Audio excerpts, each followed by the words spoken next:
Okay, so there's one more thing I want to talk to you about before I show you guys how to add grime, how to add wear and tear to the textures and the models and the static meshes in the world, in the game map.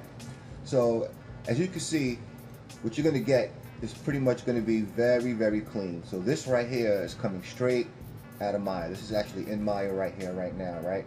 So it's going to be very clean because, like I said before, all these textures are in 4K, straight from Photoshop, ready to do whatever you want to do to them. Customize them so that this fan could look completely the way you want it to look. Maybe you want to write something on the side. So you might see it and it looks brand new and it might look intimidating, like, oh, that's a lot. It's really not a lot of work how everything's set up.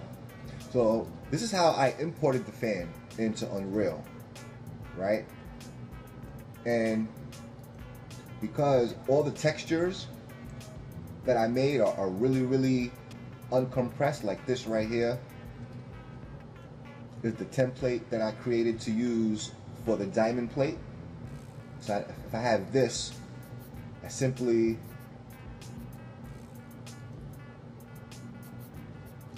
just did this,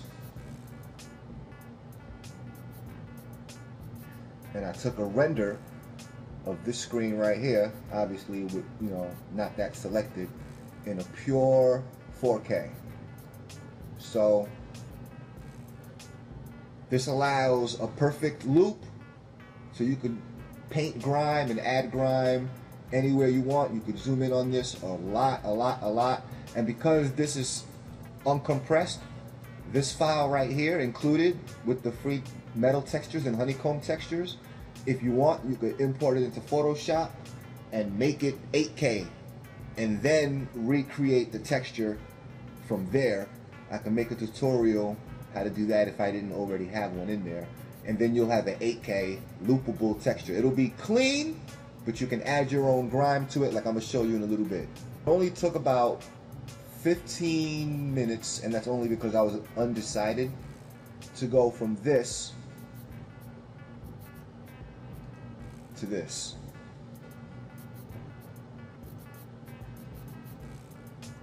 This is that same diamond plate I was telling you about.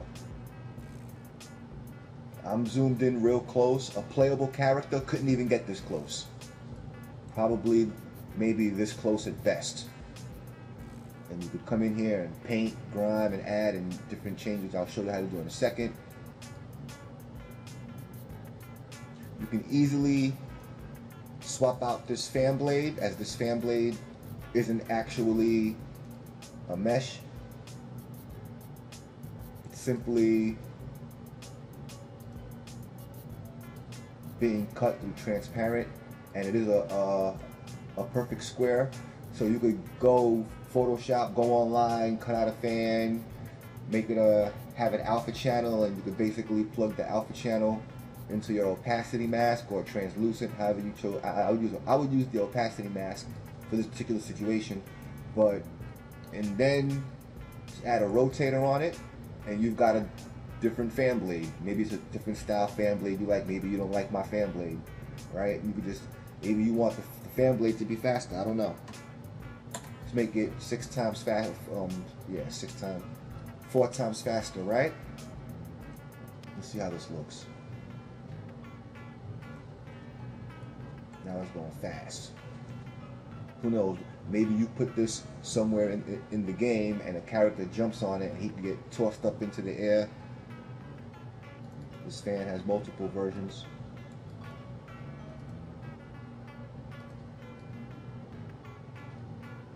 Let's say I wanted to do this, right?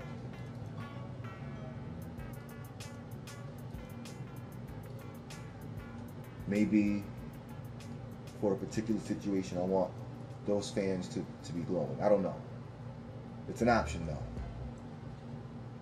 And real quick, just to show you how easy it is, let's go ahead and write something real quick here in Photoshop.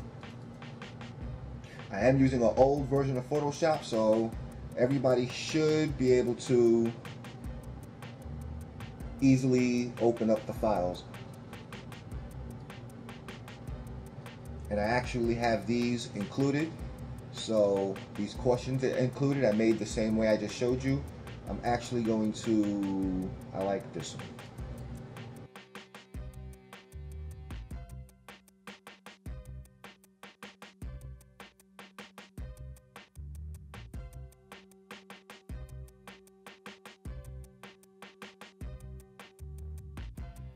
Alright, now I'm gonna put them on all four sides eventually, but I just want to do this one real quick, right? So I'm gonna save this. So I know that it's this diamond plate over here, right? So let's go into this diamond plate texture.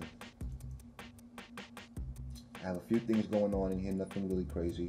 I basically have one of these included metal textures that I made, being with a 3 vertex color on top of it. I actually use these colors to control how light I want something, how light or dark I want something to be, versus using a single, because I can easily, if I wanted to really get creative, is I can create something in Photoshop that has different shades of white, between white and black, all the grays, and determine exactly what I want to reflect or what I want to shine, exactly how much, and then control the reflection or roughness of 5 or who knows how many individual things, just based on where they're at in the UV map and by what color between light and dark they are. So I like to use that. So if I wanted to make this dark, I would just darken the color.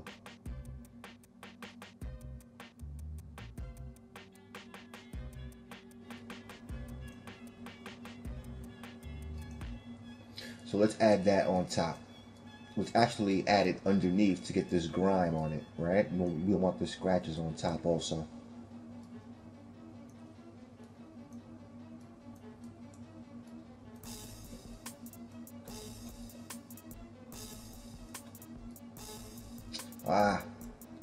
Alright, so let's do this.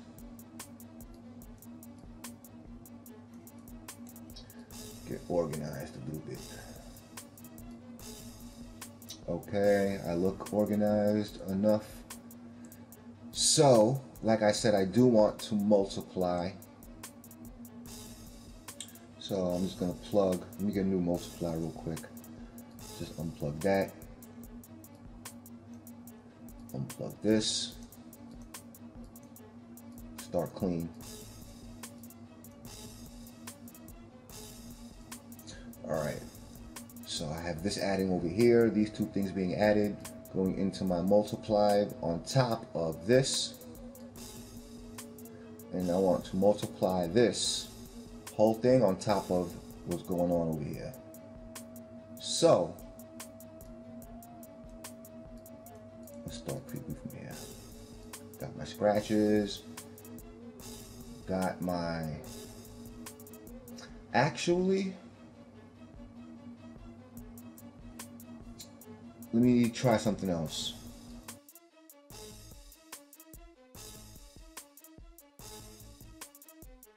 Well, hold on, let's see how it looks.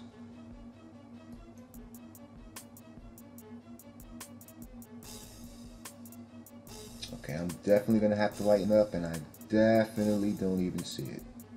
I see it real at the edge, all the way over there. Alright, cool. Actually, this looks kind of cool, right? I'll leave that white.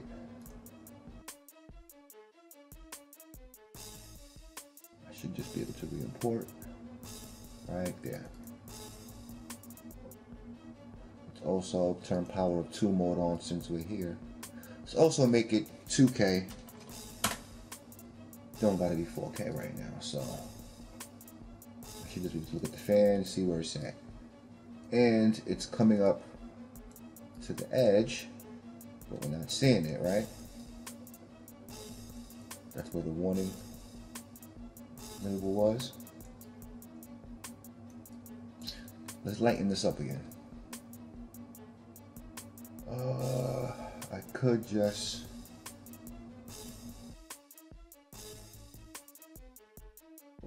nice and worn out. All the patterns are not going to be exactly the same with the scratches. You could sit there and paint. You could add wear and tear to every single thing that's in here. So I'll show you that next. Thanks.